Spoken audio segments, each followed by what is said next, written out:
తండ్రి నిన్న దినం అంతట్లో మీరు చేసిన సహాయం బట్టి వందనాలు ప్రభా తండ్రి. రెండో దినమున మమ్మల్ని ప్రవేశించావు ప్రభా, ప్రవేశపెట్టావు సిపిఎస్ కోసము.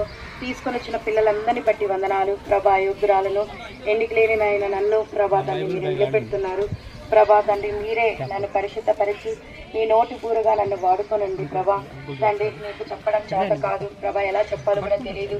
కానీ నీ యొక్క శక్తి, నీ యొక్క జ్ఞానము, తెలివి నాకు ఇచ్చి నన్ను ధైర్యపరిచి, నన్ను బలపరిచి, బలహీనరాలైన నన్ను బలపరిచి పిల్లలకి ఎలా చెప్పాలో అర్థమవుటకు ప్రభా తండ్రి వాళ్ళ హృదయ అంతరంగంలో నీ యొక్క సత్యమైన వాక్యము, జీవపు వాక్యము వాళ్ళ హృదయంలో చొచ్చుకొని పోవటకు, వాళ్ళ హృదయంలో ఎంతైనా కార్యము చేయటకు మీరు సహాయం చేస్తురమ్మని, నాకు కూడా నీ యొక్క కృపను దయచేయమని యేసుక్రీస్తు నామముపేట ప్రార్థించాడు వేడుకుంటున్నాను తండ్రి.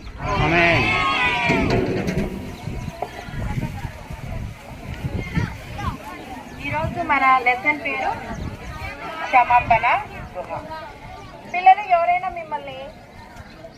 బాధ పెట్టినారనుకో, లేకుంటే మిమ్మల్ని హింసించినారనుకో, మీరేమనుకుంటారు వాళ్ళ గురించి?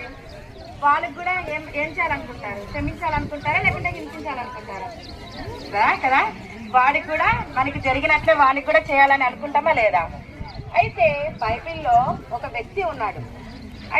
ఇంకొక వ్యక్తి ఏ తప్పు చేయలేదు, అయినా ఆ వ్యక్తి మీద అసూయ ద్వారా ఏం చేస్తాడంటే అతన్ని చంపాలని అతన్ని తరుముతూ వచ్చాడు. ఈరోజు మనం ఆ లెసన్ ద్వారా ఏంటని నేర్చుకుందాం. ఎందుకు క్షమించాలి? క్షమాపణ హృదయం మనము ఎందుకు కలిగి ఉండాలి? దానివల్ల మనకి మేలేంటి, దానివల్ల నష్టం ఏంటి చూస్తున్నాం. సరేనా? దానికంటే ముందు ఒక యాక్టివిటీ చేద్దాం. ఎవరైనా బెలూన్ బాగుంటారా? ఎవరు గట్టి ఊపాలి. ఇప్పుడు నేనున్నా, వీడంటే నాకు అస్సలకి ఇప్పుడే కాదు, వీడంటే నాకు అసలు నచ్చదు, వీడంటే నాకు చాలా కోపం, దీనికి బుద్ధి ఉంటే అట్లా ఇట్లా తింటాను. అప్పుడు వాళ్ళ హృదయంలో ఏమొస్తుంది? కోపం.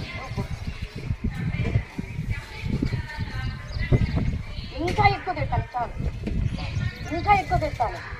నువ్వు అస్సలు పనికిరావరా, నీ జీవితం ఇంతే, అట్లా ఇట్లా ఏమేమో నా నోటికి వచ్చిన బూతులు ఏదేదో మాట్లాడతాను. ఇంకా మనకి ఏమొస్తుంది?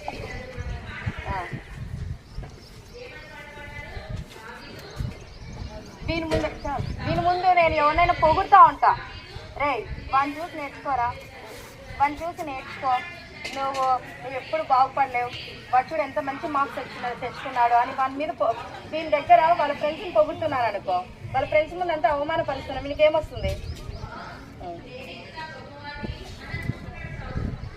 ఇలాగా నేను చేస్తూ ఉంటే వీనికి లాస్ట్